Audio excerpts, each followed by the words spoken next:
Joseph Jackson's hand gripped 7-year-old Michael's shoulder in the empty club hallway.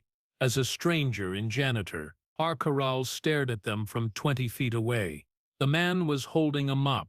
His work boots were scuffed. His name tag said, Frank. Wait, because what happened in the next 3 minutes would teach Michael the most important lesson about performing he'd ever learn. Every audience matters, even when nobody's watching. The drive from Gary had taken 40 minutes. Just Michael and his father. No brothers.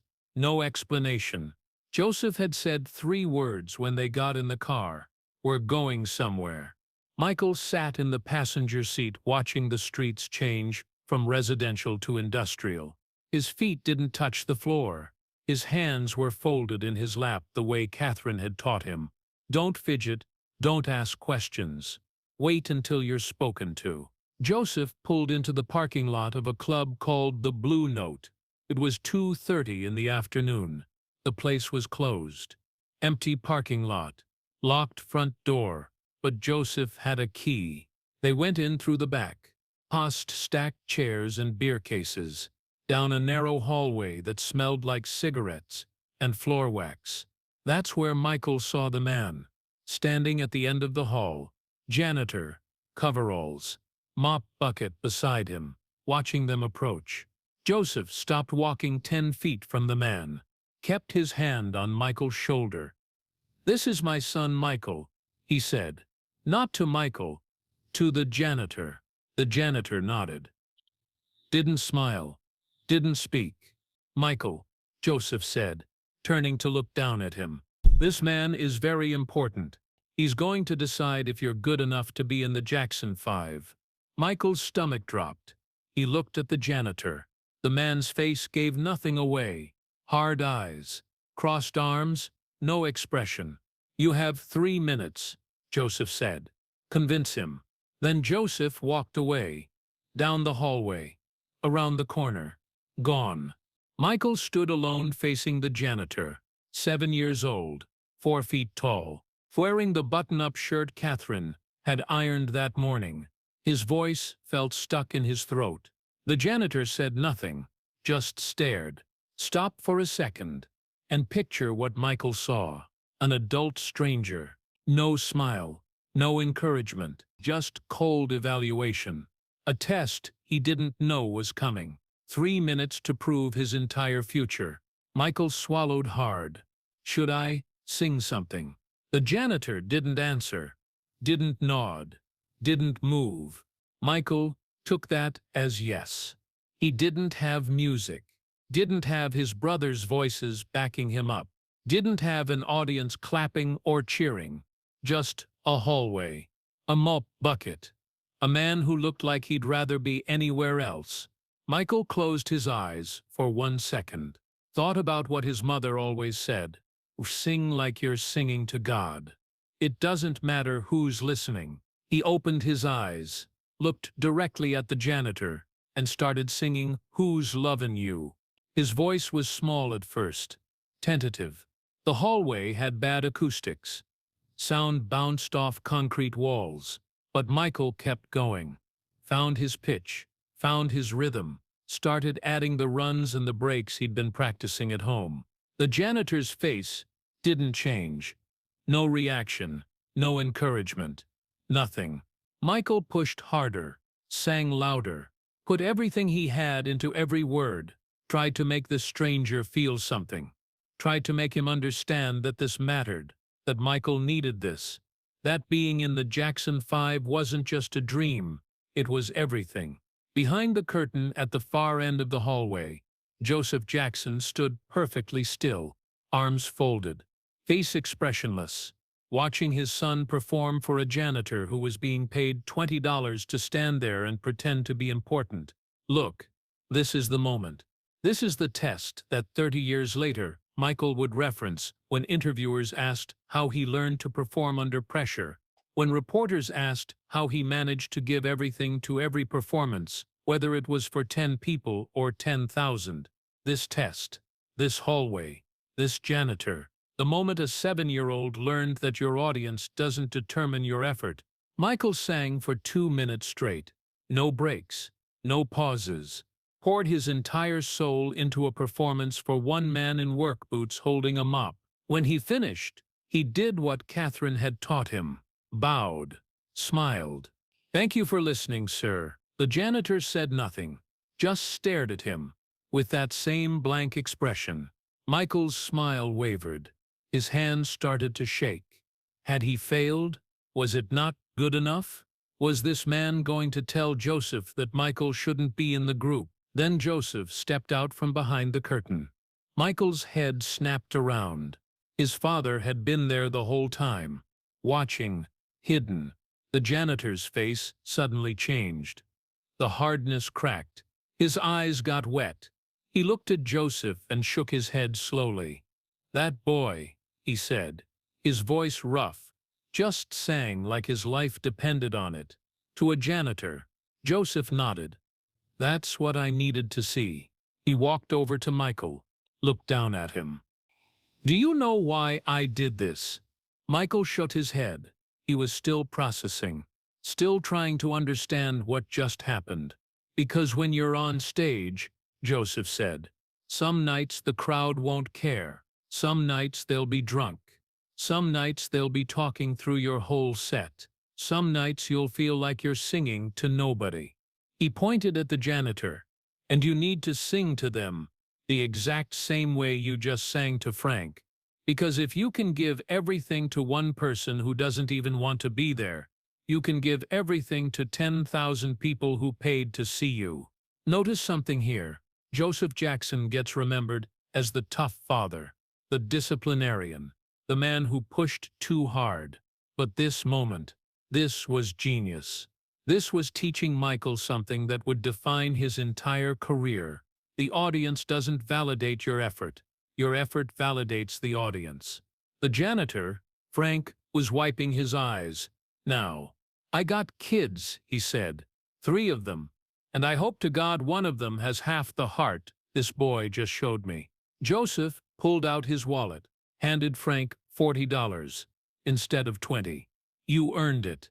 Frank looked at the money, looked at Michael. "Can I tell you something, son?" Michael nodded. "I've worked here 17 years, seen every act that's come through this place.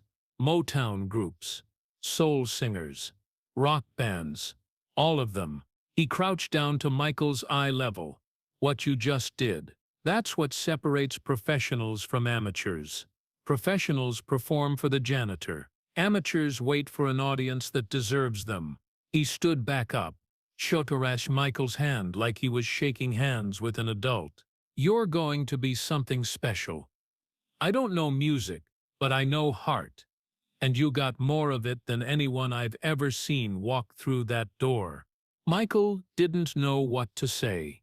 His voice was stuck again. But this time, it wasn't from fear. It was from something else. Pride. Validation. Proof that what he'd just done mattered. Joseph put his hand back on Michael's shoulder. "Let's go."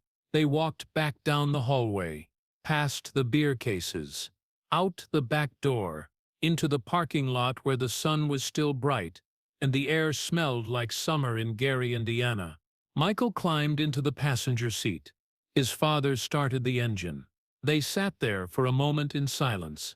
"Did I pass?" Michael asked quietly. Joseph looked at him.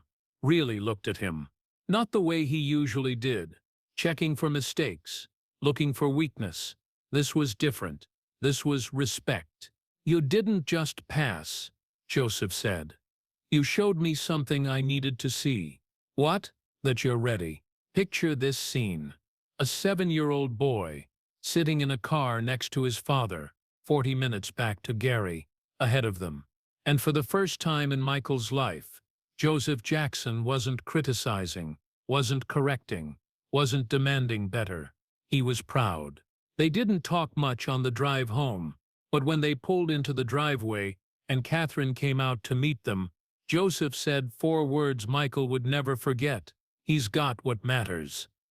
Catherine looked confused. "What happened?" "He performed," Joseph said. "Really performed. Not for applause. not for attention, for the music. That night at dinner, Michael's brothers asked where he'd been. Michael looked at Joseph. Joseph gave him a tiny nod. Permission to tell. Dad took me to a club, Michael said. Made me sing for a janitor. Jackie laughed. A janitor? Yeah? Michael said. And he cried. The table went quiet. Everyone looked at Joseph. Joseph was eating his chicken like nothing unusual had happened. Hold on to this moment. A father teaching his sons at the dinner table. Not with punishment. Not with pressure. With a story about a janitor who cried. Because sometimes the most important lessons come from the strangest tests. Like taking your 7-year-old to perform for maintenance staff was completely normal. Why a janitor? Jermaine asked. Joseph set down his fork. Looked around the table at all 5 boys. Because when you're famous, you're going to meet important people. Record executives, producers, critics, and every single one of you is going to try extra hard to impress them. He pointed at Michael. But this one just learned something. It takes most performers their whole career to figure out. You don't perform for the title on someone's business card. You perform because performing is what you do. Janitor or president. 1 person or 1 million. Doesn't matter. You give them everything. Marlon was 8 years old. He didn't quite understand, but why does a janitor matter? Because, Joseph said, the janitor was harder to impress than Berry Gordy will ever be. The janitor didn't want to be impressed, didn't care about the Jackson 5, had no reason to smile or clap or tell Michael he was good, and Michael made him cry anyway. He looked at Michael again. That's power. Real power. Not the power to entertain people who already love you. The power to move people who don't even want to be moved. Remember, Joseph Jackson was teaching his sons to be professionals in an industry that ate young performers alive. The ones who survived weren't always the most talented. They were the ones who understood that every moment mattered. Every performance counted. Every audience, even an audience of 1, deserved your best. 3 years later, the Jackson 5 signed with Motown. They performed for Berry Gordy in a showcase. 50 people in the room. Record executives. Talent scouts. Decision makers. Michael remembered the janitor. When his brothers got nervous, looking at all the important people watching them, Michael whispered, "Pretend they're maintenance workers. Just people. Doesn't matter who they are." They performed like they were performing for Frank. Berry Gordy signed them the next day. Years later, when Michael was performing solo, he never forgot the lesson. Every venue, every crowd size, every single performance, he'd look for someone in the wings, a stagehand, a security guard, someone working behind the scenes, and he'd perform for them. Because Frank had taught him that those were the people who really mattered. Picture the irony of this. The biggest star in the world, performing for stadium crowds of 80,000 people, and in his mind, he was still singing to a janitor in a hallway, still trying to move someone who didn't want to be moved, still proving that every audience deserved everything he had. Years later, in one of the last interviews he gave before his death, Michael was asked where his work ethic came from, how he managed to give the same energy to every performance regardless of the venue or the crowd size. He thought about it for a long moment, then he smiled. "My father made me sing for a janitor when I was 7 years old. Told me I had 3 minutes to prove I belonged in the Jackson 5, and the janitor just stared at me. No reaction, no encouragement, nothing." "What did you do?" the interviewer asked. "I sang like he was the most important person in the world," Michael said, "because in that moment he was. And I learned something that day that shaped my entire career." What's that? That validation doesn't come from your audience. It comes from knowing you gave them everything, whether they appreciate it or not. If you can move 1 person who doesn't want to be moved, you can move 1,000,000 people who do. The interviewer leaned forward. "Did the janitor ever tell you what he thought?" Michael nodded. He told me I sang like my life depended on it, and I realized years later he was right. It did depend on it. Because if I couldn't give everything to one stranger in a hallway, I was never going to make it in an industry where thousands of strangers judge you every night. Listen to this. Frank, the janitor, didn't know he was part of a test. Joseph had called him the day before, asked if he'd do a favor, stand in a hallway, pretend to be important. Don't smile, don't react, just watch. Frank thought it was weird, but Joseph was paying him $40 for 10 minutes of work, so he agreed. What Frank didn't expect was to actually be moved. He'd planned to stand there stone-faced, collect his money, and go back to mopping floors. But when Michael started singing, something changed. The kid wasn't performing, he was fighting. Fighting for approval. Fighting to prove something. Fighting for his place in a family of performers where being good wasn't good enough. And Frank saw himself in that. Saw all the times he'd fought to prove he mattered. Fought to show his worth to people who didn't care. Fought to be seen. After Michael and Joseph left that day, Frank sat in the empty club for 20 minutes. Just sat there, thinking about the kid with the voice that shook. The kid who bowed and said "Thank you, sir" to a janitor he thought held his entire future in his hands. Frank told his wife that night. Told her he'd seen something he couldn't quite explain. Wait for this, because what Frank said next was the truest thing anyone would ever say about Michael Jackson's genius. "There's this kid," he said, 7 years old, "and I think he's going to be famous. Really famous. Because he's got something most people never find." "What's that?" his wife asked. "He's already a professional, and he doesn't even know it yet." Think about that for a second. 7 years old. And Michael Jackson was already thinking like a professional. Not because he wanted to be famous. Not because he wanted applause. Because he'd been taught that the work mattered more than the validation. That's what the test was really about. Joseph wasn't testing Michael's voice. He was testing Michael's commitment, his ability to perform when it didn't feel worth it, his willingness to give everything even when the audience gave nothing back. And Michael passed. Not because he sang well, but because he sang like the janitor's opinion was the only thing in the world that mattered. If you enjoyed spending this time here, I'd be grateful if you'd consider subscribing. A simple like also helps more than you'd think. The Blue Note closed in 1987, got torn down to make room for a parking garage. But Frank kept working in clubs around Gary until he retired in 1992. And every time someone asked him if he'd ever met anyone famous, he'd tell them about the 7-year-old who sang to him like he was the only person on earth. "I was nobody," Frank would say. "Just a guy with a mop. But that kid made me feel like I was Berry Gordy, like my opinion could make or break his entire career." And the crazy thing is, he wasn't pretending. He really believed it, because someone taught him that every audience matters. Frank passed away in 2003. At his funeral, one of his daughters mentioned the story, said her father had told it hundreds of times over the years. Said it was the moment that taught him his work mattered, even when it felt invisible. Because if a 7-year-old could perform for a janitor like he was performing for a king, maybe being a janitor wasn't something to be ashamed of. Maybe every job mattered. Maybe every person mattered. Maybe the title on your business card didn't determine your worth any more than the size of the crowd determined the value of a performance.